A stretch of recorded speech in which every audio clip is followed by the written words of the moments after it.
Oke. Assalamualaikum Pak Saad Ibrahim. Warahmatullahi wabarakatuh. Pas jam 19.30. Alhamdulillah, Masya Allah. Mudah-mudahan ini berkah juga dan ini mudah-mudahan awal yang baik untuk kajian rutin kita Pak. Nanti insya Allah sekaligus ini kita akan buat kajian rutin lagi gitu Pak Saad. Iya. Oke.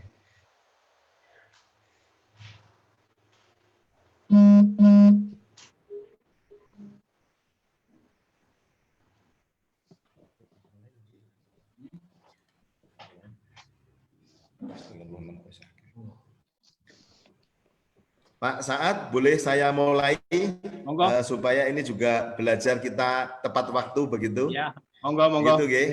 Baik, mohon izin Bapak dan Ibu sekalian. Assalamualaikum warahmatullahi wabarakatuh. Hamdan wa syukran lillah, amma ba'du. Asyhadu an la ilaha illallah wa asyhadu anna Muhammadan abduhu wa rasuluh, amma ba'du. Yang saya hormati Ketua Pimpinan Wilayah Muhammadiyah Jawa Timur, Bapak Dr. Saad Ibrahim. Yang saya hormati Pimpinan Daerah Muhammadiyah Kabupaten Blitar, Pimpinan Daerah Aisyah Kabupaten Blitar. Yang saya hormati Ketua Pimpinan Cabang atau pengurus cabang baik Muhammadiyah dan Aisyah Kabupaten Blitar. Yang saya hormati pimpinan ranting baik Muhammadiyah dan Aisyah Kabupaten Blitar, ketua majelis dan lembaga, serta ketua ortum dan seluruh warga perserikatan yang dirahmati Allah. Tidak lupa seluruh karyawan amal usaha milik Muhammadiyah yang dirahmati Allah. Pertama, mari kita panjatkan rasa syukur kehadirat Allah Subhanahu wa taala atas segala limpahan rahmat nikmatnya pada kita semua, berupa nikmat iman, Islam, sehat dan sempat untuk hadir dalam silaturahim halal bihalal pimpinan daerah Muhammadiyah Kabupaten Blitar. Mudah-mudahan upaya kita bersama ini dicatat oleh Allah sebagai amal ibadah kita bersama. Salawat dan salam senantiasa tercurahkan kepada junjungan besar Nabi Muhammad Shallallahu Alaihi Wasallam, keluarga, sahabat dan pengikut-pengikutnya yang senantiasa setia mengikuti sunnah-sunnahnya. Bapak dan Ibu sekalian yang saya hormati dan seluruh warga Perserikatan Muhammadiyah yang dirahmati Allah. Meskipun Syawal sudah berlalu, tetapi tidak mengurangi rasa hormat saya dan rasa ingin kami menyampaikan permohonan maaf atas nama pimpinan daerah Muhammadiyah Kabupaten Blitar. Taqabbalallahu minna wa minkum. Mudah-mudahan kita semua saling memaafkan sehingga pada bulan yang baik ini Allah menghapus seluruh dosa-dosa kita dan menerima segala amal ibadah kita. Yang kedua kalinya Pak Ketua, Pak Saad, dalam rangka halal bihalal di malam hari ini sekaligus pimpinan daerah Muhammadiyah Kabupaten Blitar ingin mengawali kajian rutin yang beberapa waktu lalu sudah kami selenggarakan sebelum puasa Ramadan itu sampai hari raya malam takbiran itu, bahwa kita tiap hari menyelenggarakan kajian karena para mubalek dan ustadz kita terkena lockdown sehingga kegiatan jadi terhambat. Tetapi alhamdulillah dengan cara virtual kegiatan dakwah dan pengajian kita untuk menyapa seluruh warga perserikatan dan juga partisipan dapat tetap berjalan dengan baik. Mudah-mudahan pada malam hari ini sekaligus halal bihalal dan juga mengawali kajian rutin kita ini, mudah-mudahan nanti Allah mudahkan dan ini bisa berjalan dengan baik. Untuk itu sekali lagi dalam kajian pada malam hari ini saya berterima kasih sekali kepada Bapak Ketua, pimpinan wilayah Muhammadiyah Jawa Timur yang sudah berkenan untuk mengisi kajian kita di malam hari ini. Untuk itu, sebelum dimulai, mari kita awali kajian kita di malam hari ini dengan baca basmalah bersama-sama. Bismillahirrahmanirrahim. Untuk menyingkat waktu pada malam hari ini, waktu dan tempat saya serahkan sepenuhnya kepada Ketua Pimpinan Wilayah Muhammadiyah Jawa Timur, yang terhormat Bapak Dr. Saad Ibrahim. Kami persilahkan. Bismillahirrahmanirrahim. Assalamualaikum warahmatullahi wabarakatuh. Warahmatullahi wabarakatuh.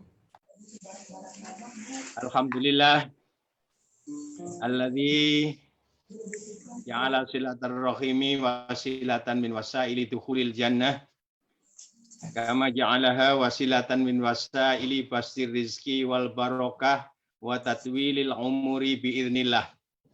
Asyhadu an la ilaha illallah wahdahu la syarikalah wa asyhadu anna Muhammadan abduhu wa rasuluh. Allahumma fassalli wa sallim ala nabiyyina Muhammad wa ala alihi wa ashabihi amma ba'd.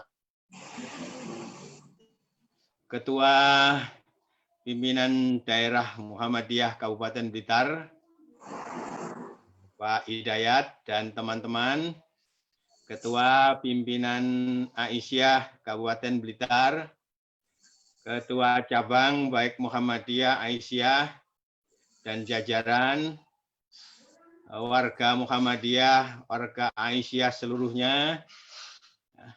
Pertama-tama kita memohon kepada Allah. Allahumma taqabbal minna sholatana wa siyamana wa jami'a ibadatina bi rahmatika ya arhamar rahimin. Taqabbalallahu minna wa minkum minal aidin wal faizin kullu am wa antum bi khair. Atas nama pimpinan wilayah Muhammadiyah Jawa Timur, ya, mohon maaf lahir batin kepada pimpinan daerah baik Muhammadiyah maupun Aisyah dan jajaran pimpinan cabang Muhammadiyah Aisyah, mungkin ada pimpinan ranting, ya, baik Muhammadiyah maupun Aisyah dan seluruh warga Muhammadiyah di Kabupaten Blitar. Alhamdulillah kita dipertemukan oleh Allah dengan menggunakan teknologi yang berkemajuan seperti ini. Ya. Ini salah satu dari hikmah Allah berikan cobaan dengan disebarkannya virus, ya, COVID-19 ini. Lalu kita mungkin sebagian di antara kita harus terpaksa mulai melek teknologi, khususnya IT seperti ini. Dan rupanya dengan hikmah seperti ini, bahkan pertemuan itu bisa melampaui batas-batas geografis kita. Ya. Di waktu diminta menjadi narasumber di acaranya Pak Din misalnya, itu yang bisa bergabung bahkan dari Prancis, ya, dari Belanda, dari Hongaria dan beberapa kawasan yang lain di dunia ini, sehingga dengan demikian maka kesadaran global kita itu menjadi betul-betul terbentuk. Pada kesempatan halal bihalal ini, saya akan sampaikan bahwa sebagai warga Muhammadiyah, sebagai warga Aisyah, sebagai pimpinan, ada 5 hal yang harus menjadi perhatian kita. Yang pertama, ialah perhatian kita kepada Islam itu sendiri. Tentu dalam hal yang seperti ini, yang kita maksud dengan Islam adalah Islam sesuai dengan pemahaman Muhammadiyah. Nah, Islam sebagai agama yang disyariatkan Allah seperti tercantum di dalam himpunan putusan tarjih adalah agama yang diturunkan Allah kepada para nabi-nabi dahulu sampai kemudian para nabi kita Muhammad SAW, yang bentuk terakhirnya sekarang ini agama Islam atau syariat Islam ialah sebagaimana terdapat di dalam Al-Quran dan hadis-hadis Nabi. Ya. Nah, itulah kemudian yang dimaksud dengan Islam. Selain keduanya, itu merupakan pemahaman-pemahaman terhadap Islam. Khatta itu syarhul hadis, syarah hadis. Khatta itu tafsir itu sendiri. Selama bukan tafsirnya Nabi, itu merupakan pemahaman dari umat Islam, mulai sahabat Nabi, tabi'in, tabi'in, dan seterusnya. Bahkan juga tafsir yang disusun pada masa-masa belakangan ini, itu terkait dengan pemahaman terhadap kitab Allah, terhadap Al-Quran. Nah, dengan kata lain, bahwa yang dimaksud dengan syariat Islam, yang dimaksud dengan agama Islam, itu ialah sebagaimana terdapat di dalam Al-Quran dan hadis-hadis Nabi. Nah, ini harus menjadi pegangan utama kita dalam konteks beragama kita. Nah, terkait dengan Islam ini seringkali Muhammadiyah sebagai gerakan Islam, sebagai Al-Harokah Al-Islamiyah, itu melihat dengan dua paradigma, yaitu paradigma at-tajrid, pemurnian, purification, dan kemudian ada lagi kemudian at-tajdid, yaitu pembaharuan, modernization. Nah, saya ingin sampaikan bahwa ada kalanya dua paradigma ini, at-tajrid wa tajdid itu ya dimaknai sebagai satu langkah keberagamaan ya. Dalam konteks kemudian kita memurnikan seluruh keberagaman kita, tentu terutama adalah bidang akidah dan ibadah mahdhah. Kita murnikan semurni-murni mungkin at-tajrid. Ini adalah al-harokah at-tajridiyah, gerakan pemurnian. Dalam konteks inilah lalu kita mengenal istilah ar-ruju' ilal Qur'an wa sunnah. Maknanya pemurnian itu kita menghilangkan hal-hal yang imitasi, yang kadang dipandang orang sebagai bagian dari agama, padahal tidak punya dasar dalam Al-Quran dan Al-Hadis, apalagi mengenai ibadah mahdhah. Lalu yang tidak ada dasarnya itu kita buang, sehingga tertinggallah kemudian yang murni. Maka inilah at-tajridiyah, al-harokah at-tajridiyah. Nah, yang kedua kemudian juga dalam arti at-tajdidiyah, al-harokah at-tajdidiyah, gerakan pembaruan, dalam konteks satu tarikan nafas dengan at-tajrid tadi, artinya kita ketika melaksanakan model-model ibadah, lalu kemudian model-model ibadah kita itu ternyata sebagian tidak memiliki dasar, lalu kita pindah dari model-model tadi ke arah yang ada dasarnya, yang ada nasnya, lalu kita menghasilkan model ibadah yang baru, yang tidak ada lagi bid'ah, tidak ada lagi khurafat, tidak ada lagi takhayul. maka ini lalu kita memiliki sesuatu yang baru. Maka inilah yang disebut dengan al-harokah at-tajdidiyah. Ketika kita maknai secara satu tarikan nafas dengan yang dimaksud yaitu at-tajridiyah. Nah, yang kedua, kita pisahkan antara at-tajrid dan at-tajdid.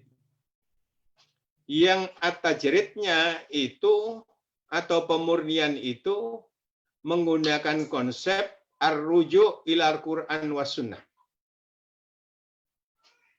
Tapi kemudian kita juga melihat adanya perkembangan-perkembangan yang terutama akselerasinya itu disebabkan oleh adanya ilmu pengetahuan dan teknologi. Maka dalam sebagian keberagaman kita akan bersentuhan dengan itu. Maka dalam yang seperti inilah lalu Muhammadiyah dikenal juga sebagai al-harokah at-tajdidiyah, gerakan pembaharuan. Nah, dengan kata lain, untuk makna yang kedua ini kita pisahkan. Yang at-tajrid itu kaki kita yang kanan dan tangan kita yang kanan itu menjangkau sampai kepada Nabi, praktek keagamaan yang dilakukan Nabi. Tapi di satu sisi kemudian kaki kiri kita dan tangan kiri kita itu kita bentangkan ke arah masa depan yang bersentuhan ya dengan banyak hal yang terkait dengan ilmu pengetahuan dan teknologi. Dengan kata lain kita merengkuh masa lampau dan kita memproyeksikan masa depan kita. Maka inilah kemudian makna at-tajdid dan at-tajrid ketika kita jadikan sebagai dua hal, dua gerak. Ya. Ada yang disebut dengan double movement kalau kita memakai istilahnya Fadlur Rahman. Ya. First movement-nya itu kita bergerak ke masa Nabi, mengambil nas-nas Al-Quran dan Al-Hadis, tapi second movement-nya itu ke situasi kita sekarang ini, bahkan kita proyeksikan ke situasi yang akan datang.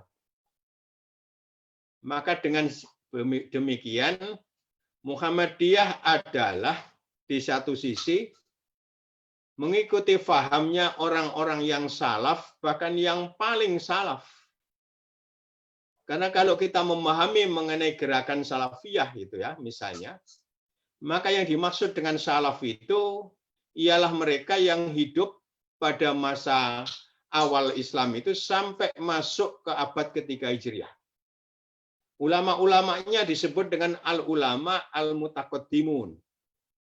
Sedangkan mereka yang hidup pada abad ketiga Hijriah, masuk ke tahun 201 seterusnya, itu disebut dengan al-ulama al-mutaakhirun. Inilah masa kholaf. Nah, sampai sekarang ini kita hidup di masa kholaf, tidak hidup di masa salaf. Lalu sebagian dari pola-pola keberagaman kita, itu lalu kita mengikuti ulama-ulama yang salaf, maka faham seperti itulah disebut dengan faham salafiyun, as-salafiyu.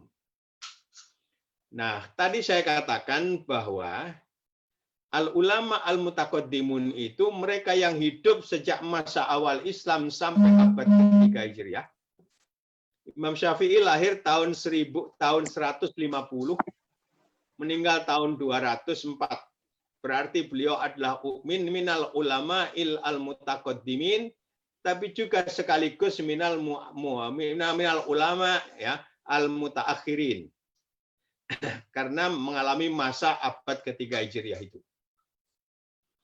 Nah, bentangan waktu dari masa awal Islam sampai dengan masuk abad ke-3 Hijriah itu selama 200 tahun kalau kita hitung dari hijrah Nabi, maka inilah yang disebut dengan salaf.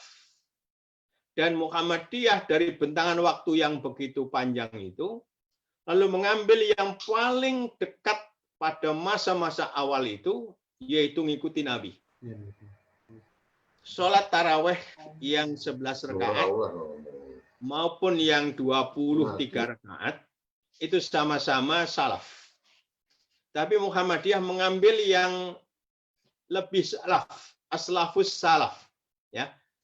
Jadi mengambil yang lebih salaf, yaitu praktek yang dilakukan oleh Nabi. Maka inilah kemudian yang disebut dengan at-tajrid dalam konteks yang saya katakan tadi, ketika kita maknai at-tajrid gerak ar-rujuk ilal Quran was sunnah, gerak ya first movement ke masa Nabi seperti itu. Nah, sekalipun demikian Muhammadiyah juga memiliki faham keagamaan yang disebut dengan gerakan tajdid.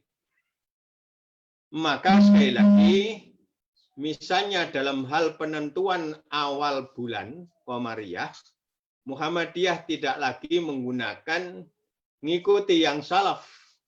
Tapi Muhammadiyah kemudian hidup di masa khalaf, lalu terkait dengan perkembangan ilmu pengetahuan dan teknologi, maka Muhammadiyah menggunakan ilmu astronomi modern, menggunakan ilmu falak, menggunakan ilmu hisab. Yang dalam hal ini, ya, Yusuf Al-Qaradawi misalnya dalam Fiqh Usyam menyebutkan, kalau toh ada keliru ilmu astronomi modern itu, kelirunya hanya sekitar 1/100.000 detik. Jadi 1/100.000 detik. Maknanya kalau kemudian ilmu astronomi modern ya kemudian menghitung lalu menyatakan bahwa tahun 2030 pada bulan Desember pada jam tanggal 20 Desember ya jam 12 siang 12 menit 12 detik terjadi gerhana matahari yang bisa disaksikan di Blitar misalnya, maka andai kata keliru hitungan astronomi modern itu hanya akan bertambah atau berkurang 1/100.000 detik. Jadi sangat-sangat exactly. Jadi inilah kemudian Muhammadiyah mengikuti faham yang seperti itu dalam hal-hal yang agama sekali lagi ya, membolehkan kita mengambil pola seperti itu. Maka inilah yang disebut dengan at-tajdidiyah tadi itu. Di dalam surat Al-Baqarah 185 ya dikatakan ya barang siapa faman syahida minkum syahra falyasum. Maka menentukan awal bulan Ramadan itu berdasarkan surat Al-Baqarah 185 itu harus ada yang disebut dengan syahadatul hilal. Nah, lalu bagaimana syahadatul hilal itu dipraktekkan? Maka Nabi mempraktekkan dengan dua cara. Satu, ru'yatul hilal bil aini fi'lan, melihat hilal dengan mata secara langsung. Kalau tidak terlihat pada tanggal 29 Sya'ban misalnya, maka malam itu dan besoknya itu tanggal 30 Sya'ban.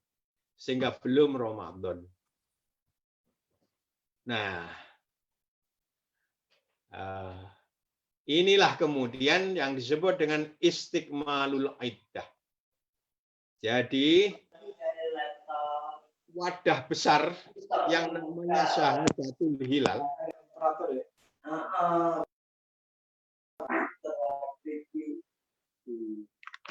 buka laptop bisa banyak.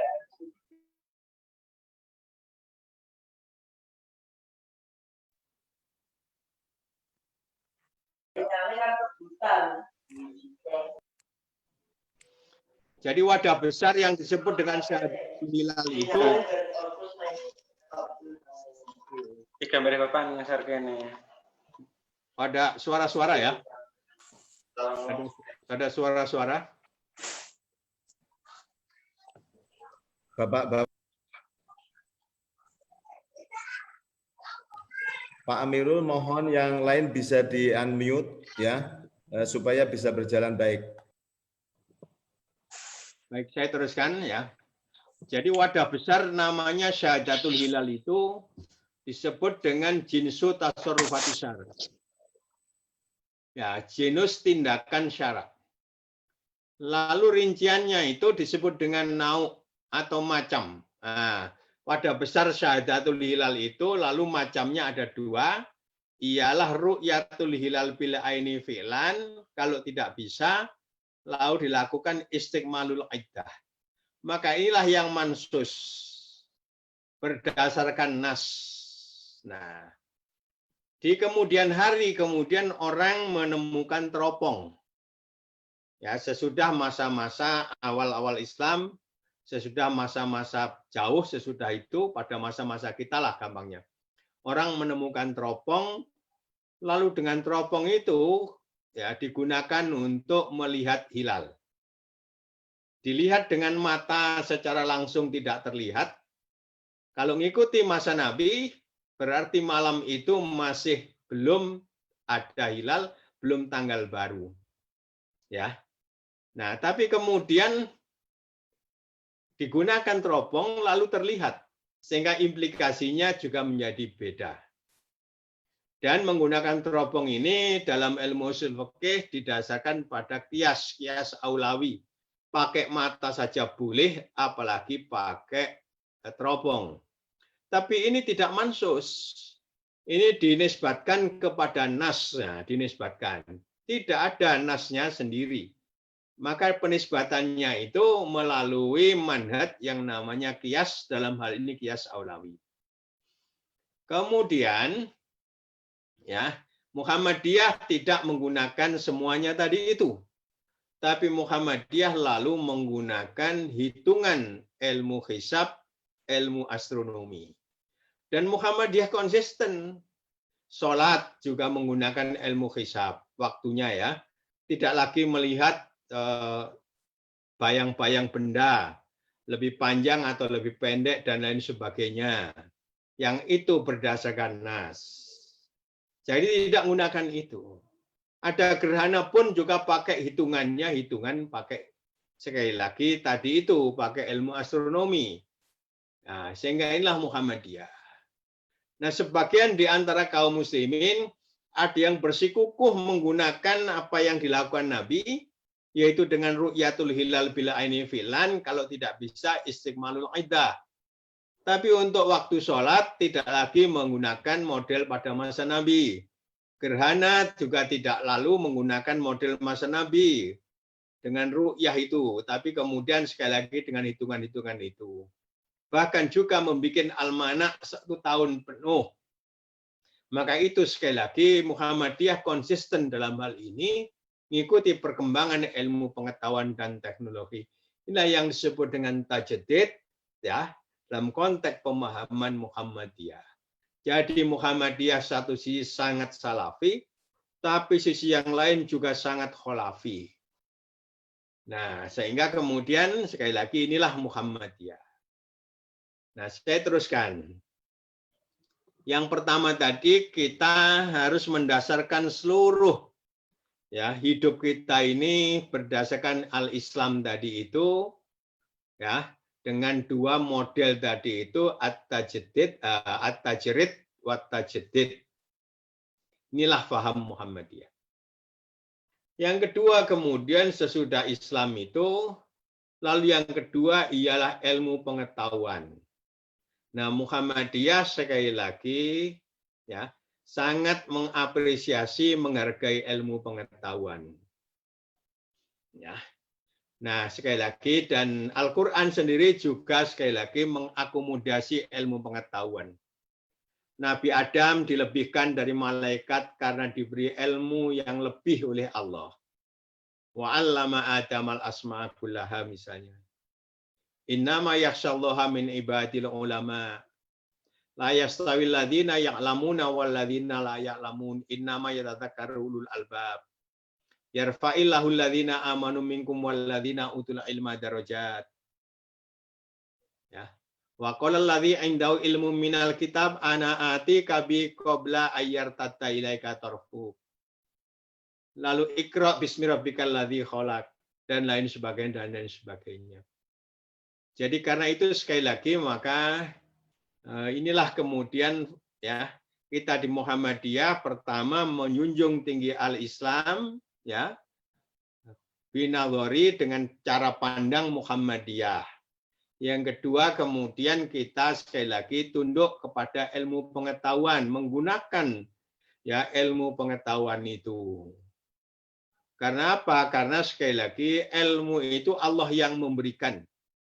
Ada kalanya diberikan secara langsung yang disebut dengan ilmu laduni. Tapi ada kemudian ilmu yang dihasilkan dari penyingkapan yang kita lakukan, penelitian yang dilakukan. Ilmu yang bukan laduni dan lain sebagainya. Tapi semuanya itu berasal dari Allah Subhanahu wa Ta'ala. Dan dalam konteks pemahaman Muhammadiyah terhadap ilmu itu, maka ilmu itu adalah sarana untuk kita lebih mendekatkan diri kepada Allah. Ya, jadi sebagai sarana. Ya. Dan kemudian karena sebagai sarana, maka ilmu harus mengantarkan kita kepada Allah. Surat Al-Alaq Iqra bismi rabbikal ladzi khalaq itu seringkali dimaknai bahwa Islam sangat mendukung literasi. Hemat saya itu tidak salah. Tetapi titik tekannya bukan soal literasi. Orang-orang Yunani jauh sebelum Islam, ya, itu kemudian juga sekali lagi melek dalam hal kemudian literasi. Karya-karya Aristoteles, Plato, dan sebagainya, sampai sekarang pun masih bisa kita nikmati. Jadi dengan kata lain, mereka juga sangat haus pada falsafah ilmu pengetahuan. Tapi kemudian falsafah dan ilmu pengetahuannya itu ketika tidak membawa seseorang untuk dekat kepada Allah, maka bukan ilmu seperti itu yang digariskan dalam Islam. Karena itu letaknya bukan pada kiroahnya, bukan pada ikroknya, ya untuk kiroah, ya al-amru bil kiroah di situ dengan fi'il amar ikrok ditujukan kepada Nabi Muhammad, tentu juga kita ngikuti beliau. Nah, tidak di situ, tapi terletak pada bismi rabbik. Nah, bismi rabbik di situ. Nah, di sini. Seperti juga di surat Fatir ayat 27, alam taro annallahu anzala minas sama'i ma'an. Nanti yang ayat 28-nya ada innama yasyallahu min ibadil ulama. Itu fenomena alam, fenomena sosial dan sebagainya itu harus membawa orang kepada kebesaran Allah. Kepada semakin dekat kepada Allah. Maka inilah kemudian Islam memandang ilmu seperti itu. Dan di Muhammadiyah kesadaran mengenai ini sekali lagi sudah sejak awal didirikan sekolah-sekolah, ya, perguruan tinggi bahkan, ya. Nah, kita di Jawa Timur punya 9, ya, untuk universitasnya. Nah, yang ke-9 itu Universitas Muhammadiyah Blitar. Nah, ya, Pak Dayat, nggih. Nah, Universitas Muhammadiyah Blitar. Nah, muka-muka yang ke-9 ya. Kalau enggak bisa disalib Bojonegoro. Boleh jadi bisa disalib ya oleh Madura. Nah, yang ke-8 itu Madiun ya. Madiun yang beberapa waktu yang lalu sudah dilantik rektornya dan sebagainya. Nah, inilah Muhammadiyah dalam kaitannya dengan ilmu pengetahuan ini. Nah, karena itu sekali lagi ini menjadi penting ya, menjadi penting. Karena itu sekali lagi kita diajarkan sekali lagi dengan ilmu itulah kita kemudian ya kita jadikan sebagai wasilah yang paling ampuh, tentu di samping Islam itu sendiri ya. Itu kemudian ilmu itu menjadi kemudian sekali lagi kita jadikan wasilah untuk semakin dekat kepada Allah Subhanahu wa Ta'ala. Inilah kemudian Muhammadiyah melaksanakan keberagamaannya itu berbasis sekali lagi dengan ilmu pengetahuan itu. Maka ini tadi yang disebut dengan tajdid tadi itu.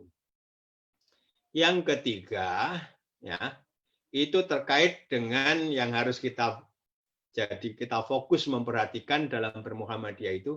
Tentu organisasi Muhammadiyah itu sendiri dengan ADART-nya dan lain sebagainya seperti itu. Ya, kepribadian Muhammadiyah, ya, Khitam Muhammadiyah dan sebagainya.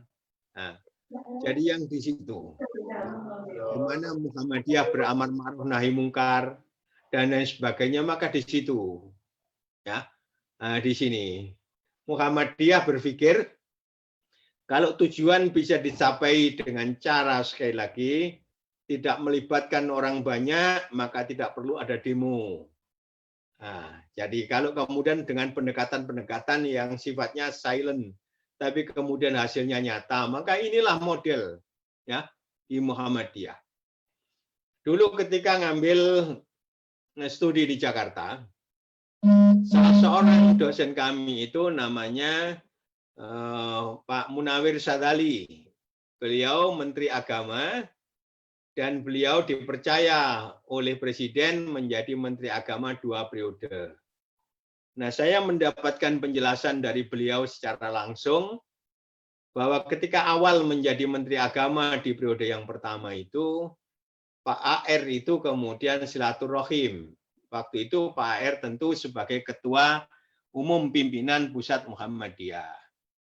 Intinya kemudian Pak AR di samping sekali lagi mengucapkan mabruk, mengucapkan selamat kepada Pak Munawir Sadali, maka kata Pak AR, saya titip ya. Titip apa, Pak? Kata Pak Munawir. Saya titip Pak Harto. Loh, maksudnya apa, Pak? Kok titip Pak Harto? Tolong beliau itu dijaga kedekatannya dengan orang Islam. Dijaga keislamannya. Dan karena Pak Munawir dipercaya sampai 2 kali menjadi Menteri Agama, maka rasanya sekali lagi beliau sangat dekat. Nah, Bang Muamalah itu ya diusulkan oleh Majelis Ulama, ya itu kalau Pak Harto tidak mengatakan iya, tidak akan itu kemudian akan ada Bang Muamalah. Tahun 91 ingat saya. Nah, demikian pula dulu rame-rame mengenai Undang-Undang Peradilan Agama. Ya. Orang-orang yang non-Islam kemudian mengatakan bahwa itu terlalu berpihak pada Islam dan sebagainya. Jadi wacana perdebatan yang panjang. Tapi begitu Pak Harto kemudian menyatakannya, ya, beliau kemudian menjelaskannya, maka akhirnya selesai semuanya itu. Bahkan kemudian di akhir-akhir beliau itu juga kelihatan DPR pun suka hijau royo-royo. Kelihatan keislamannya. Demikian pula MPR. Ya. Demikian pula lalu ada amal bakti Muslim Pancasila. Nah, coba ya. Apa tidak menjadi iri agama yang lain yang seperti itu? Tapi itu dilakukan. Jadi hemat saya, cara Pak AR untuk kemudian berbicara, sekali lagi, melalui Pak Munawir itu, maka inilah model-model Muhammadiyah. Nah, karena itu sekali lagi, maka ini juga. Dan sering dikatakan Muhammadiyah itu gerbongnya sangat panjang. Ya, ibaratnya kereta api, maka masinisnya itu harus pandai-pandai. Ya, ketika berbelok pun juga kemudian bagaimana supaya tidak kemudian relnya itu lepas, ya, rodanya itu lepas dari rel dan sebagainya seperti itu. Jadi dengan kata lain betapa kemudian beratnya memimpin Muhammadiyah itu tentu yang di pimpinan pusat sana sekali lagi ya banyak kadang-kadang kemudian warga Muhammadiyah itu lalu mengkritik dan lain sebagainya seperti itu tentu tidak berarti ya orang tidak boleh dikritik. Tapi sekali lagi pahami bahwa tugasnya sangat berat membawa gerbong yang begitu panjang. Maka inilah Muhammadiyah. Ya. Kemudian Muhammadiyah itu ada yang namanya struktur. Mulai dari yang paling bawah ranting. Kami baru isak kula teng sekolahan. Ngapunten dereng saged niki apa? Baik, saya teruskan ya, ada suara. Nah, mulai dari ranting yang paling bawah, kemudian cabang, kemudian daerah, lalu wilayah, lalu pusat.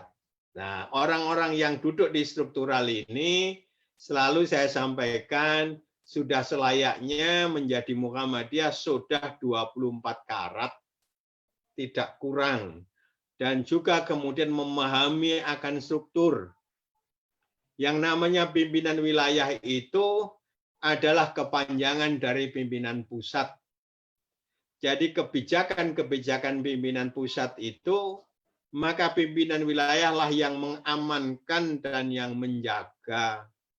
Tidak boleh kemudian ya melawan, tidak boleh kemudian menyimpang dari garis yang telah dibuat oleh pimpinan pusat. Pimpinan daerah juga meneruskan kebijakan pimpinan wilayah. Berlaku hal yang sama seperti wilayah tadi dengan PP. Pimpinan cabang juga begitu terhadap pimpinan daerah. Pimpinan ranting juga begitu terhadap pimpinan cabang. Jadi yang di sini, ya, karena itu seperti itu, ya. Maka ketika kita menghadapi COVID seperti ini, lalu PP melalui majelis tarjihnya pimpinan pusat membuat tuntunan dan sebagainya, maka pimpinan wilayah tinggal melaksanakan. Ada yang minta supaya diberikan buatkan pedoman lagi dan sebagainya. Loh tidak. Justru kalau kemudian kita buatkan pedoman, maka nilainya itu turun. Sama dengan yang ada di HPT itu tidak perlu kemudian dijabarkan lagi pada tingkat yang di bawah. Karena itu sekali lagi nanti bisa rancu, bisa tidak sesuai dengan yang di situ. Maka saya perhatikan ada PDM-PDM dan sebagainya ya. 1-2 yang mengabaikan seperti itu.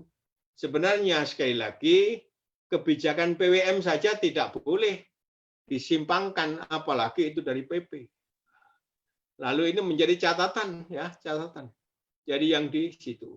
Saya selalu bilang dalam hal yang seperti ini orang harus paham ada 2 ilmu, satu ilmu untuk situasi yang normal dan satu ilmu untuk situasi yang tidak normal. Nah, untuk yang normal harus diperlakukan pengetahuan yang normal, kaidah-kaidah yang normal. Untuk yang tidak normal diperlakukan kaidah-kaidah yang tidak normal. Jadi seperti itu. Untuk yang normal, ya, kita akan terkena banyak aturan. Ya. Idzat tasal amru doko menurut qawaid fikih. Kalau keadaannya itu normal, keadaannya itu lapang, maka banyak batasan-batasan, banyak aturan-aturan. Tapi ketika kemudian situasinya itu sempit, situasinya itu darurat, maka berlaku kebalikannya. Idza dhaqal amru ittasa'a. Ya, ada lagi yang lebih khusus disampaikan ad-daruratu tubihul mahdzurat. Yang dalam situasi darurat itu hal-hal yang dilarang itu dibolehkan, ya, hal yang dilarang dibolehkan. Mafhum mukhalafahnya dalam keadaan darurat hal-hal yang diperintahkan itu bisa menjadi dilarang. Tentu selama terkait dengan kemudaratan itu. Ya, saya ambil contoh ya.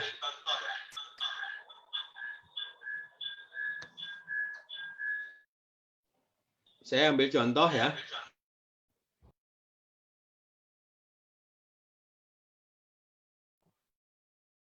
Saya teruskan ya. Nah, sholat ya, sholat, kewajiban sholat itu tidak kena. Tidak ada bersinggungan dengan situasi COVID. Karena itu sekali kan tidak bersinggungan, maka tidak berlaku kaidah tadi itu ya idza dzaqal amru ittasa'a. Tidak lalu kemudian karena COVID lalu kita tidak sholat. Nah, sholat tidak terkait. Bahkan sholat dalam peperangan pun itu masih tetap ada kewajiban sholat, tidak lepas.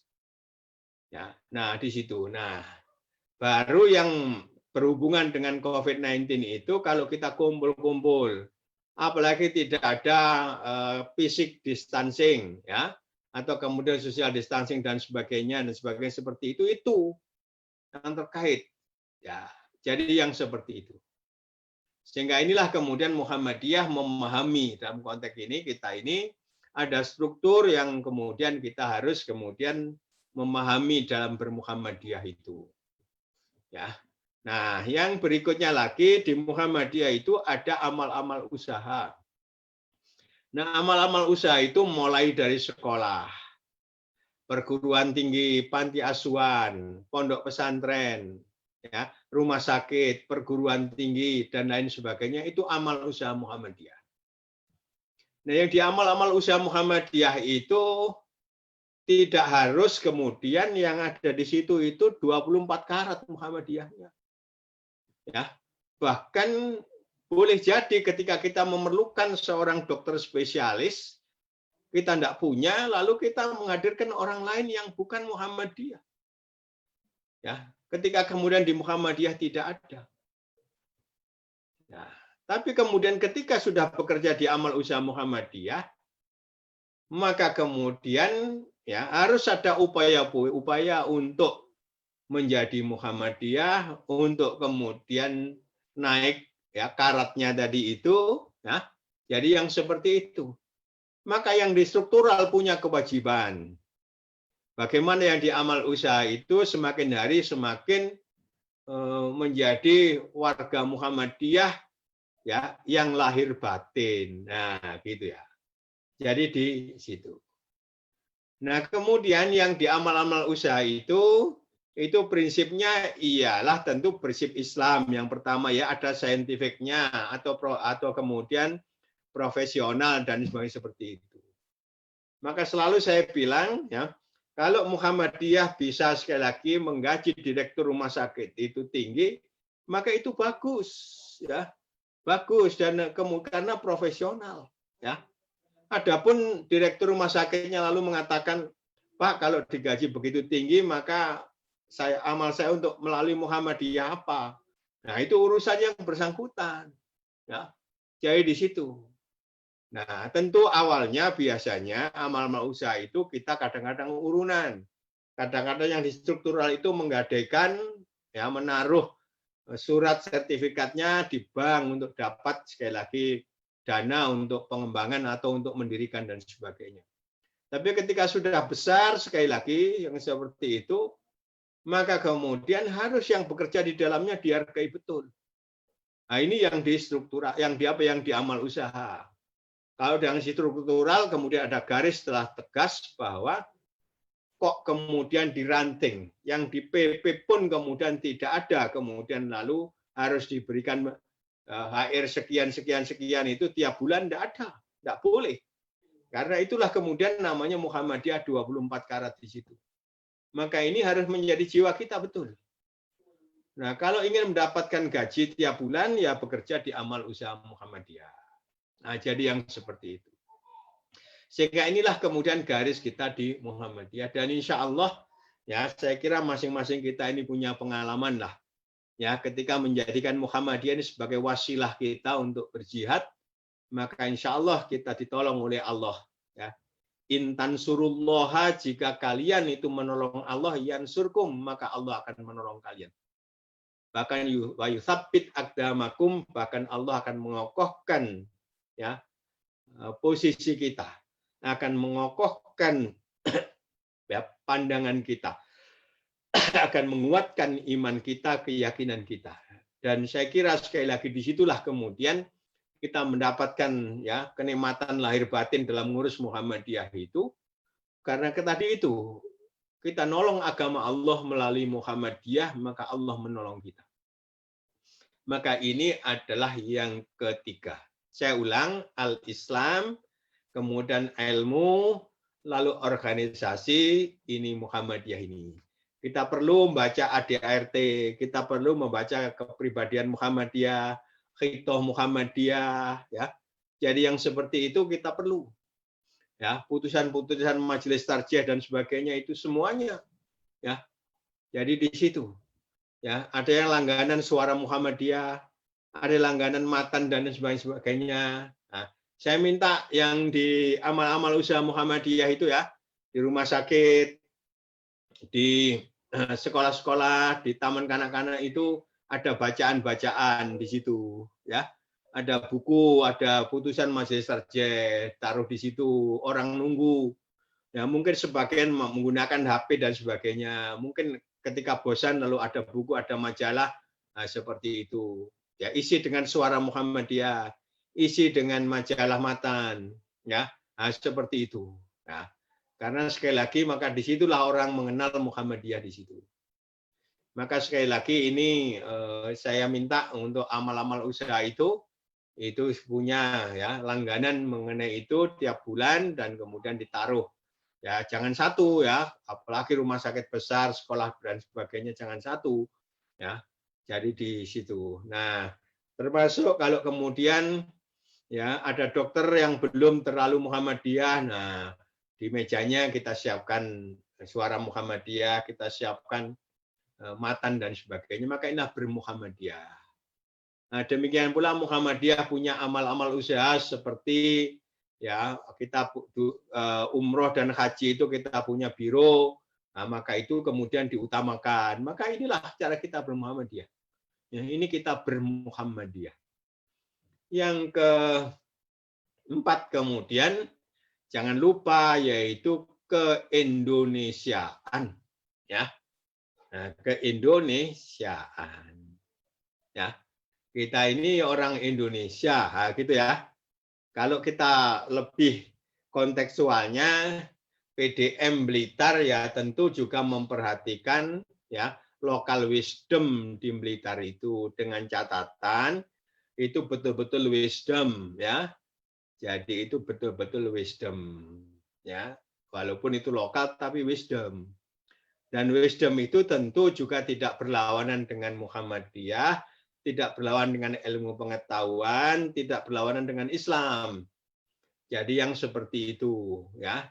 Kita biasanya kalau sebelum salam itu ya kadang-kadang kita mengatakan kulon won dan sebagainya seperti itu, baru kemudian kita salam. Nah, maka yang seperti itu adalah local wisdom ya. Kulon won ya. Kita minta izin kan gitu ya, minta izin dan sebagainya seperti itu. Kalau kita jalan kemudian ada orang duduk lalu kita nuwun sewu. Jadi yang seperti itu ini local wisdom. Ya. Nah, inilah kemudian yang harus juga kita pahami. Demikian pula mengenai peraturan perundang-undangan. Ya, dan sebagainya. Nah, termasuk juga Muhammadiyah di muktamarnya yang ke-46 di Makassar kemarin itu kita juga menandaskan Darul Ahdi Wasyahadah. Negara Indonesia yang berdasarkan Pancasila ini sudah final. Berdasarkan perjanjian yang dibuat oleh tokoh-tokoh termasuk dan khususnya juga ada tokoh-tokoh Muhammadiyah. Jadi sudah tidak ada persoalan lagi. Dan Muhammadiyah memang sekali lagi ya tidak sekali lagi pada posisi wacana tapi sudah melakukan untuk konteks keindonesiaan itu.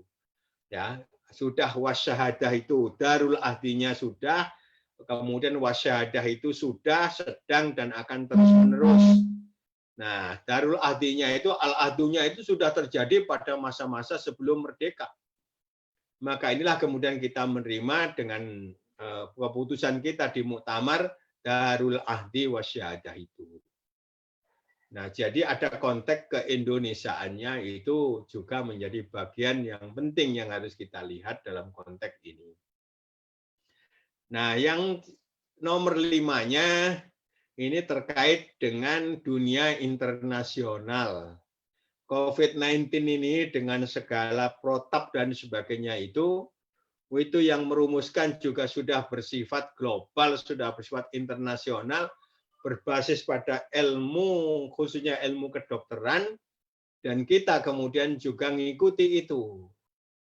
Dan sekali lagi ada kemudian tradisi-tradisi internasional, tentu sekali lagi ini harus juga terstruktur, tidak boleh berlawanan pada Islam. Ada relasi-relasi internasional, lalu orang misalnya minum dengan minuman yang haram, tentu tidak boleh, ya. Tapi kemudian yang lain-lain, termasuk kita kemudian belajar bahasa Inggris dan sebagainya itu, ini bagian dari, sekali lagi, Muhammadiyah itu sebagai gerakan, tidak hanya gerakan nasional, tapi gerakan internasional. Apalagi cabang-cabang Muhammadiyah juga ada di banyak negara di luar. Ya. Jadi karena itu, sekali lagi, ini bagian dari yang seperti itu. Lebih daripada itu, kenapa kita juga harus mengerti bahasa-bahasa global tadi? Ya, karena kita juga punya kewajiban menjadikan kawasan-kawasan yang belum muslim menjadi muslim. Kita punya tugas dakwah, kita punya tugas Islam sebagai rahmatan lil alamin, itu juga kemudian harus juga menjangkau keseluruhan itu. Karena itu sekali lagi Muhammadiyah itu saya minta cara berpikirnya pun juga tetap ada dimensi lokalnya, tapi juga harus ada dimensi globalnya. Jadi yang seperti itu. Nah, kita misalnya COVID-19, kita juga membantu saudara-saudara kita yang ada di Malaysia dan sebagainya, cabang Malaysia sana. Ini bagian-bagian dari itu. Dan kalau kemudian PDM Blitar berpikir mengenai PDM Blitar sendiri, ya itu boleh jadi kemudian juga banyak hal yang tidak bisa terselesaikan. Tapi kalau cara berpikirnya juga melihat PDM yang lebih lemah, bahkan kemudian bisa melihat yang di luar negeri dan sebagainya itu, maka insya Allah yang di dalam itu akan jadi lebih mudah. Dan saya percaya dengan Pak Dayat, ya, dan kemudian juga yang di PDA dan sebagainya itu, insya Allah sekali lagi wawasannya telah terbangun untuk konteks-konteks itu. Nah, maka kemudian sekolah-sekolah yang baik itu ajaklah kemudian ke kawasan-kawasan keluar, entah ke Australia, entah ke Singapura, entah kemudian bahkan ke Mesir dan lain sebagainya, ya. Mungkin dalam 5 tahun satu periode itu diberikan agenda kayak seperti itu. Sekali lagi ini bagian-bagian kita untuk menjadi orang global, ya, orang global. Nah, dulu ada orang Gujarat yang datang ke Indonesia, itu kalau tidak punya wawasan global, nggak akan dilakukan itu. Kalau cara berpikirnya mangan gak mangan pokok kumpul, ya nggak bisa itu. Karena itu sekali lagi ini bagian penting untuk membangun mindset ini. Dan di Muhammadiyah sekali lagi seperti itu. Sehingga jaringan-jaringan itu menjadi penting kita buat, ya. Tetapi sekali lagi kita tetap punya kepribadian, dan di balik itu semuanya ini ada misi besar yang harus kemudian kita emban, kita lakukan terkonteks dengan Islam sebagai rahmatan lil alamin. Saya kira ini yang dapat saya sampaikan, ya. Saya ulang, ada 5 hal: al-Islam, al-ilmu, kemudian al-Muhammadiyah, ya, kemudian al-Indonesia ini kemudian kaitannya dengan dunia global, ya. Itu saya katakan internasional itu, ya. Itu juga harus menjadi bagian penting untuk kita menjadi orang yang tidak hanya lokal tapi juga global, ya, tidak hanya kemudian muslim tapi juga alim, ya, tapi juga sekaligus Muhammadiyah, Muhammadiyun, Muhammadiyin, seperti itu. Saya kira ini Pak Dayat dan Bapak Ibu-ibu semuanya, ya, dari saya. Nggak tahu, saya kembalikan saja kepada PDM apa ada tanya jawab atau tidak, ya. Saya kembalikan, ya. Nasrum minallah fatun qarib abasiril mu'minin. Mohon dimaafkan segala kekurangan. Assalamualaikum warahmatullahi wabarakatuh. Waalaikumsalam warahmatullahi wabarakatuh. Terima kasih Pak Ketua yang sudah menyampaikan pencerahannya. Banyak di chat ini sudah menyampaikan apa yang tema yang sudah disampaikan ini sejalan dengan harapan. Meskipun saya tidak pesan apa-apa dengan Pak Ketua ini, apa yang disampaikan beliau ini betul-betul bukan kok saya ini menepatkan begitu, ya, tetapi di kajian Ramadan, majelis kemudian majelis tarjih membahas tentang ini, bagaimana tentang pemurnian, kemudian tentang kemajuan. Nah, hal ini sangat sejalan sekali dengan apa yang sudah kita bahas dalam kajian bulan Ramadan kemarin ini, sehingga betul-betul apa yang sudah disampaikan ini menjadi lebih mencerahkan dan lebih memantapkan kepada kita para pimpinan, agar kualitas dari Muhammadiyah, kemuhammadiyan kita ini menjadi betul-betul 24 karat. Kemudian yang masih 20 diharapkan supaya naik menjadi 24 juga. Nah, tetapi kalau memang masih ada yang belum 24, maka Muhammadiyah tetap menerima. Nah, kemudian ada beberapa hal tadi, 5 yang menjadi pesan beliau dalam kajian di sore hari ini. Itu yang harus menjadi perhatian kita bersama. Dan di tingkat pimpinan, tadi beliau menyampaikan menyarankan mempunyai satu universitas yang ke-9 begitu. Tetapi Pak Ketua, saya mohon izin, sebagaimana yang sudah diamanahkan ke kami bahwa beliau menginginkan bagaimana bahwa dakwah dan jihad ekonomi itu dimulai dari Blitar. Dan itu masih kami pegang, insya Allah, dan kami akan berupaya semaksimal mungkin untuk mewujudkan keinginan dari Muhammadiyah bahwa pilar ketiga di mana sudah ditetapkan pada Muktamar Muhammadiyah yang di Makassar, pilar ketiga kita yaitu tentang jihad ekonomi. Dan sebetulnya inilah yang sebetulnya saya melihat bagaimana sejarah berdirinya Muhammadiyah, bahwa pendiri Muhammadiyah ini dikelilingi oleh banyak para saudagar. Nah, ini harus kita menyeimbangkan. Tadi ada para mubalek, kemudian para intelektual. Tentu seorang entrepreneur di dalamnya juga harus menjadi bagian daripada gerakan dari Muhammadiyah itu sendiri. Bapak dan Ibu sekalian, karena memang ini sifatnya pembukaan di kajian halal bihalal, Pak Ketua, kami tidak membuka sesi tanya jawab, tetapi dengan apa yang sudah disampaikan terkait dengan kajian ini betul-betul memberikan, mencerahkan kepada kami semua, kita semua, baik di tingkat pimpinan sampai tadi itu kepada AUM, ya. Bagaimana tadi, dan alhamdulillah Pak Ketua, 2 direktur bisa hadir di sini semua, ada Dr. Prima dan juga Dr. Mutia Farah. Nah, bagaimana beliau harus segera mempersiapkan untuk berlangganan Suara Muhammadiyah dan Majalah Matan. Nah, itu untuk meningkatkan kualitas daripada kadar kemuhammadiyahan kita agar menjadi 24 karat begitu kira-kira. Untuk itu sekali lagi kami menyampaikan terima kasih yang tak terhingga. Mudah-mudahan Allah membalas kebaikan Pak Ketua dengan kebaikan yang jauh lebih baik dan kita semua bisa mengikuti dan menjalankan apa yang menjadi amanah daripada pimpinan pusat, pimpinan wilayah secara struktur mau tidak mau dan harus tunduk kepada ketetapan apa yang sudah ditetapkan oleh para pimpinan. Dan insya Allah kami semua berupaya untuk mengikuti apa yang sudah menjadi ketetapan dari pimpinan pusat, pimpinan wilayah sampai pada pimpinan daerah. Untuk itu Bapak dan Ibu sekalian, oke. Barangkali sebelum saya akhiri, Pak Ketua mungkin ada closing statement dan tadi beberapa closing statement yang saya catat cukup banyak sekali, mulai dari pendidikan, mulai wawasan global. Saya sangat terpikir dengan apa yang menjadi himbauan dari Bapak. Bagaimana satu periode itu kita semua punya wawasan global, begitu. Nah, ini hal-hal yang catatan saya cukup banyak sekali, Pak Ketua. Barangkali sebelum saya akhiri, ada closing statement dari Bapak Ketua dan juga hadir di dalamnya sini teman-teman kita dari cabang, kemudian dari penasehat pimpinan daerah Muhammadiyah, pimpinan daerah Aisyah, IRM juga ada, hampir semua hadir pada acara ini dan kami mohon ada closing statement dan sekaligus menutup ini dengan doa. Untuk itu mohon sekiranya Pak Ketua berkenan. Saya persilahkan. Baik.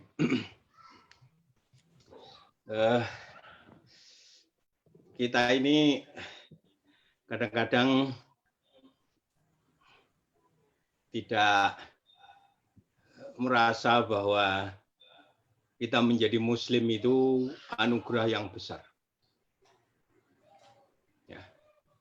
Bayangkan kalau di bumi sekarang ini ada sekitar 9 sampai 10 miliar. Yang Muslimnya baru 2 miliar saja. Dan yang 2 miliar itulah nanti yang akan menjadi penduduk surga.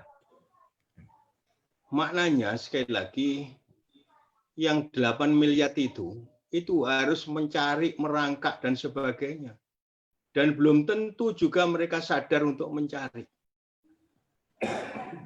Kita ditakdirkan menjadi Muslim ini, sekali lagi, itu anugerah yang sangat besar, yang sangat besar. Ya, cobalah kemudian kita pergi ke banyak negara, ya, Perhatikan kemudian orang-orang, ya. Lalu di sini kita ini masya Allah ngeres, ya, ngeres. Lihat yang kayak begitu itu.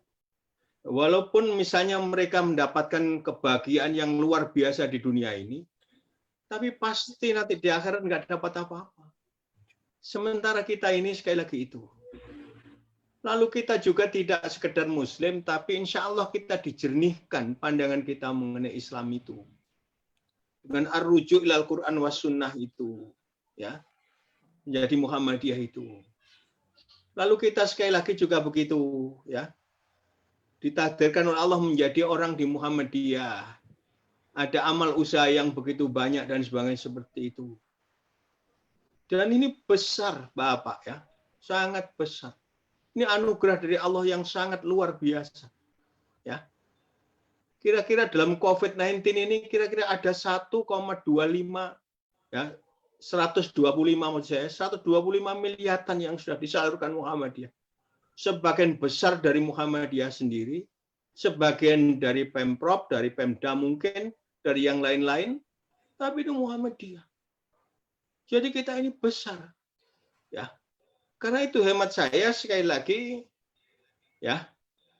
Mari saya sampaikan, ya, ada tokoh di luar dari Muhammadiyah didatangi oleh anak muda, ya, lalu kemudian tanya sebenarnya apa sih yang telah dilakukan oleh organisasi yang menyebut, ya mohon maaf saya sebutkan, NU Muhammadiyah itu apa sih sumbangannya? Maka tokoh yang bukan Muhammadiyah, ya, ini tokoh puncak di Jawa Timur, cerita sama saya, gini loh Mas, katanya. Coba ya, Muhammadiyah itu misalnya, itu punya madrasah ibtidaiyah, punya sekolah itu. Begitu banyaknya. Kalau 1 tahun dapat meluluskan anak-anak itu, 100 saja, lalu mereka itu bisa ngaji, ya, bisa membaca Quran, bisa kemudian sholat dan sebagainya, itu sangat besar. Lalu yang sampai lakukan itu apa? Mau kemudian tanya mengenai, ya, yang di Muhammadiyah mengenai di NU itu. Jadi inilah kita sekali lagi berada di dalamnya seperti itu. Sekali lagi ini sekali lagi anugerah yang sangat besar bagi kita. Tentu kita berharap, ya. Boleh jadi nanti kita ini mendapatkan maghfirah Allah dari hal yang kecil-kecil yang tidak kita sadari. Ngurus Muhammadiyah ini, ya. Jenengan sekarang rawuh gini ini, jenengan mendengarkan kayak begini ini, itu ada juga yang ngantuk-ngantuk dan sebagainya, maka boleh jadi kemudian Allah sangat terkesan oleh ngantuk jenengan itu. Oh, itu di pojok sana itu ngantuk. Itu ngantuk-ngantuk gitu masih kemudian berkhidmat pada Islam melalui Muhammadiyah. Wis tak sepurane ae wong iku lho. Gitu loh. Ya. Jadi yang di sini ini, sekali lagi kita menjadi Muslim ini, apalagi juga menjadi Muhammadiyah, itu besar. Anugerah yang besar, kita harus syukuri itu. Ya. Jadi yang di situ. Nah, sekali lagi ini, ya. Nah, karena itu sekali lagi saya kadang-kadang heran kok ada orang kemudian yang sudah di Muhammadiyah masih kemudian berpikir mengenai yang lain-lain dan sebagainya seperti itu. Bahkan kemudian mencela Muhammadiyah dan sebagainya seperti itu. Saya kira, ya, jangan begitulah, ya, jangan begitu. Ini anugerah besar, ya, anugerah besar. Dan saya katakan tadi, insya Allah kalau kita ini ngurus agama Allah melalui organisasi ini bagian dari jihad kita, insya Allah urusan yang lain diselesaikan oleh Allah sendiri. Ya, urusan kita diselesaikan oleh Allah sendiri di situ. Ya, dan kita harus mengambil pelajaran penting, ya, dari saudara-saudara kita. Ya, ini Pak Dayat ini pengusaha, ya, pengusaha besar. Kita baru kehilangan Pak Najih, ya, misalnya begitu, ya. Jadi seperti siapa yang berpikir kemudian Pak Najih kayak begitu kemudian cepat begitu. Jadi kita kehilangan. Maka Blitar harus kemudian berjibaku lagi untuk menghadirkan itu. Saya senang tadi, ya, ada kemudian semangat untuk menjadikan pusat pengembangan ekonomi itu melalui kabupaten, melalui PDM dan PDA Kabupaten Blitar, ya. Itu menjadi contoh kemudian ke depan seperti itu. Nah, sehingga ini sekali lagi harus itu. Tetapi juga ini harus menjadi sistem. Tidak boleh nempel sama Pak Dayat pada Pak Sis, tapi harus jadi sistem. Ya, nanti sistem itu diwariskan kepada berikutnya. Kalau nempel pada Pak Dayat sama Pak Sis, nun sewu, kalau Pak Dayat Pak Sis sudah tidak ada lagi kemudian paradigma tadi. Tidak ada lagi etos untuk itu tadi itu. Maka saya percaya bahwa beliau ini menyadari membangun sistem itu. Dan saya perhatikan Pak Sis itu kemudian sudah berhasil lah membangun itu. Tapi harus kita sadari betul tentang ini, ya, tentang ini. Jadi jangan digantungkan kepada orang. Organisasi Muhammad itu sangat besar sekali, sangat besar. Jangan digantungkan pada orang per orang, tapi buatlah sistem yang baik yang disebut dengan sunnah hasanah, ya, menjadi sunnah hasanah kita wariskan kepada generasi berikutnya. Saya kira ini saya terima kasih banyak kepada seluruhnya dan mohon maaf untuk segala kekurangan. Akhirnya mari kita menyandarkan diri kepada Allah, bertawakul kepada Allah, ya. Kita jadikan Allah itu Al-Ahad dan As-Samad menjadi keyakinan kita yang kokoh. Allahumma sholli ala Muhammad wa ala ali Muhammad. Allahumma sholli ala malaikatikal muqarrabin wa anbiya'ika wal mursalin wa ali ta'atika ajma'in bi rahmatika ya arhamar rahimin. Allahumma ayyidil Islam wal muslimin wansur asakira ila yaumiddin. Allahumma ighfir lana wa li ikhwanina alladziina sabaquna bil iman wa la taj'al fi qulubina ghillal ladzina amanu rabbana innaka ra'ufur rahim. Allahumma inna nas'aluka ridhaka wal jannah wa na'udzubika min syahwatika wan nar. Allahumma inna nas'aluka minal khairi kulli ajili wa ajili ma alimna minhu wa ma lam na'lam. Allahumma inna na'udzubika minan nari wa ma qarraba ilaiha. Allahumma inna na'udzubika min kulli syarr. Allahumma inna nas'aluka ridhaka wal jannah wa na'udzubika min syahwatika wan nar. Allahumma inna nas'aluka minal khairi kulli ajili wa ajili ma alimna minhu wa ma lam na'lam. Allahumma inna na'udzubika minasyarri kulli ajili wa ajili ma alimna minhu wa ma lam na'lam. Allahumma inna nas'aluka jannata wa ma qarraba ilaiha min qaulin aw amal. Allahumma inna na'udzubika minan nar wa ma qarraba ilaiha min qaulin aw amal.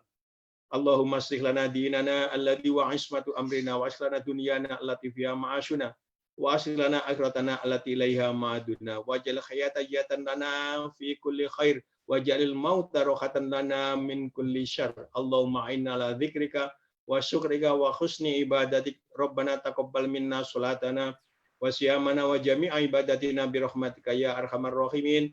Rabbana zalamna anfusana wa illam taghfir lana wa tarhamna lanakunanna minal khasirin. Rabbana hab lana min azwajina wa dhurriyyatina qurrata a'yun waj'alna lil muttaqina imama. Rabbana atina fid dunya hasanah wa fil akhirati hasanah wa qina adzabannar. Hasbunallahu wa ni'mal wakil, ni'mal maula wa ni'man nasir. Wassalamualaikum warahmatullahi wabarakatuh. Waalaikumsalam warahmatullahi wabarakatuh. Bapak dan Ibu sekalian, dengan ditutupnya doa ini, maka halal bihalal kita di malam hari ini telah usai. Mari kita akhiri pertemuan ini dengan baca alhamdulillah dan doa khawatir majelis. Sebelumnya kami menyampaikan terima kasih yang tak terhingga kepada Pak Ketua. Mudah-mudahan bisa bertemu di situasi dan kajian yang lain secara virtual. Terima kasih. Assalamualaikum warahmatullahi wabarakatuh. Waalaikumsalam warahmatullahi wabarakatuh.